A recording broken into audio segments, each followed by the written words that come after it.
लोकदल के राष्ट्रीय अध्यक्ष चौधरी सुनील सिंह ने प्रेस वार्ता करते हुए कहा, किसान सबसे ज्यादा त्रस्त वर्ग है, किसानों को सभी ने छला है, चाहे कांग्रेस का शासनकाल हो या बीजेपी का हो। इस बार किस ऐसी सरकार चाहता है किसानों का सम्मान हो, किसानों का सही मूल्य मिले। सुनील सिंह ने कहा, आज करोड़ों अरबों रुपए कर्जा उद्योगपतियों का बैंक का माफ कर दिया जाता है, लेकिन किसका 10,000 भी नहीं किया जाता। अभय दास, ब्यूरो, लखनऊ।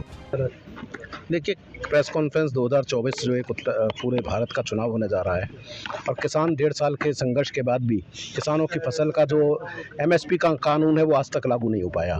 एमएसपी का कानून मोदी जी ने वादा किया था कि बन जाएगा 4 महीने में, लेकिन वो कानून आज तक नहीं बना।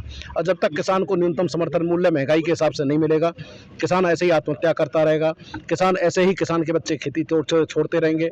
तो किसान का जो आंदोलन का पूरा मूल मंत्र था वो सफल नहीं हो पा रहा। इसलिए लोकदल चाहता है कि आने वाले समय में एक विकल्प बनकर किसानों की आवाज़ देश की संसद में उठा सके। इसलिए लोकदल गांव-गांव, शहर-शहर, कस्बे-कस्बे एक आंदोलन छेड़ रहा है कि एमएसपी का मूल्य लागू नहीं होगा तो किसान इस बार बहुत बड़ा बदलाव करेगा। तो हम निवेदन करते हैं केंद्र की सरकार से कि किसान को एमएसपी का मूल्य दे, उसको महंगाई के हिसाब से जैसा किसान की फसल का मूल्य बढ़ना चाहिए वैसा बढ़ाए।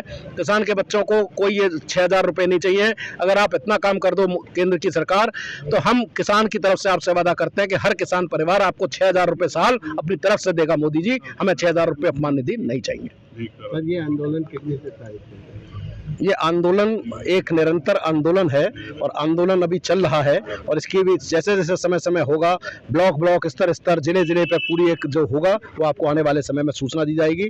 अभी किसान पूरी तरह से एकत्रित है। 40 किसान संगठन ने तय कर लिया है जो किसान में थे कि इस बार लोकदल को, जैसे भाजपा का आरएसएस विंग, वो जो है आरएसएस का राजनीतिक विंग भाजपा है, इस बार किसानों की राजनीतिक विंग लोकदल बनेगा और पूरे देश के किसान संगठन एक लोकदल को समर्थन देंगे और जगह जगह लोकदल के पूरे उत्तर प्रदेश में नहीं पूरे देश में प्रत्याशी लड़ा के एक विकल्प दिया जाएगा। सर, गांव जो है शहरों में तब्दील हो जा रहे हैं, जहां पेड़ तो बिल्डिंगें बनती चली जा रही हैं, कैसे देखते हैं सर? देखिए, ऐसा है, कंक्रीट बढ़ती जा रही है, पेड़ लग नहीं रहे हैं, ऑक्सीजन कम होती जा रही है। अभी कुछ मॉलों में शुरू हो गया है कि ऑक्सीजन लेनी है ज़्यादा तो आप वहाँ जाके पैसे दे के ले लीजिए। थोड़े दिन बाद आ जाएगा कि ऑक्सीजन का भी टैक्स आ जाएगा। एक ही चीज़ फ्री है अभी तक, बाकी फ़ोन, बिजली, पानी तो सब पे है ही, अब धीरे धीरे ऑक्सीजन पे भी टैक्स आ जाएगा। तो ये जो हो रहा है, ये कोई तरक्की की निशानी नहीं है। बिल्डिंगें बनना ऊंची तरक्की की निशानी नहीं है। तरक्की वो कहलाती है, लोग कहते हैं हमने विकास करा। विकास की डेफिनेशन आज तक हमें समझ में नहीं आती। हमें तो विकास कहीं ना कहीं करप्शन लगता है कि जितना विकास हो रहा है वो करप्शन ज़्यादा हो रहा है। विकास वो कहलाता है जब गाँव के नौजवान को गाँव छोड़ के नौकरी की तलाश में शहर ना आना पड़े, जब गाँव में नौजवान अपने परिवार को अपना इतना कमा सकता हो कि उसे शहर ना पलायन करना पड़े और किसान को खेती का मूल्य मिले, किसान के आत्महत्या ना करनी पड़े। जब तक वो नहीं होगा तब तक सारी विकास की बातें सिर्फ एक बातें हैं और कुछ नहीं है। जब 2000 प्रधानमंत्री नरेंद्र मोदी छत्तीसगढ़ में राशन